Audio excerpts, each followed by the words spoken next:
भारत में कोरोना का संक्रमण वैसा नहीं है और न ही वैसा फैला है जैसा दुनिया के अन्य देशों में हमने देखा है।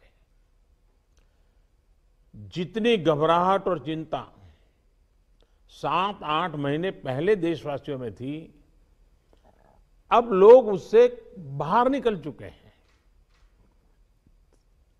ये अच्छी स्थिति है, लेकिन केयरलेस न हो जाए, ये भी हमें चिंता करनी है।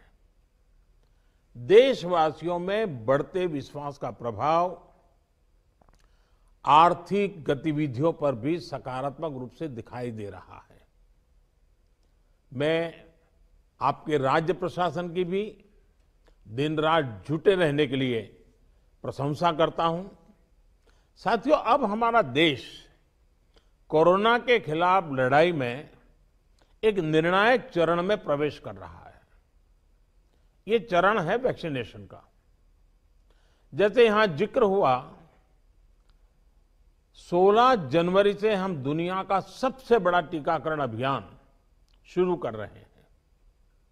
ये हम सभी के लिए गौरव की बात है कि जिन 2 वैक्सीन को इमरजेंसी यूज ऑथराइजेशन दिया गया है, वो दोनों ही मेड इन इंडिया है। इतना ही नहीं, 4 और वैक्सीन प्रोग्रेस में है। और ये जो मैं करीब 60-70% काम पहले राउंड का होने के बाद बैठने की चर्चा इसलिए करता हूं कि उसके बाद और वैक्सीन भी आ जाएगी, और जब और वैक्सीन आ जाएगी तो हमें फ्यूचर का प्लान करने में वो भी एक बहुत बड़ी सुविधा रहेगी। और इसलिए सेकंड पार्ट इसका जो है, जो हम 50 से ऊपर वालों के लिए जाने वाले हैं, तब तक शायद हमारे पास और भी कुछ वैक्सीन आने की संभावनाएं हैं। साथियों, देशवासियों को एक प्रभावी वैक्सीन देने के लिए हमारे एक्सपर्ट्स ने हर प्रकार की सावधानियां बरती हैं, और अभी साइंटिफिक कम्युनिटी की तरफ से विस्तार से हमें बताया भी गया है। और आपको मालूम होगा, मैं इस विषय में जब भी मुख्यमंत्रियों के साथ बात हुई, मैंने हमेशा एक ही जवाब दिया था कि इस विषय में हम जो भी निर्णय करना होगा वो साइंटिफिक कम्युनिटी जो कहेगी वो ही हम करेंगे। साइंटिफिक कम्युनिटी को ही हम फाइनल वर्ड मानेंगे, और हम उसी प्रकार चलते रहे हैं।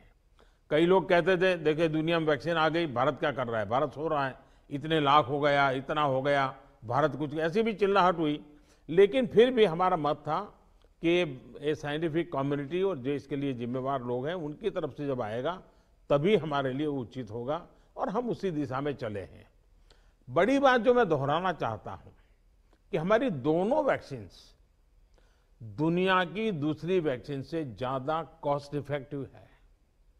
हम कल्पना कर सकते हैं, अगर भारत को कोरोना टीकाकरण के लिए विदेशी वैक्सीन पर पूरी तरह निर्भर रहना पड़ता तो हमारे क्या हालत होते, कितनी बड़ी मुश्किल होती, हम उसका अंदाज लगा सकते हैं। ये वैक्सीन भारत की स्थितियां और परिस्थितियों को देखते हुए निर्मित की गई है। भारत के टीकाकरण का जो अनुभव है, जो दूर सुदूर क्षेत्रों तक पहुंचने की व्यवस्थाएं हैं, वो कोरोना वैक्सीनेशन कार्यक्रम में बहुत उपयोगी सिद्ध होने वाली है।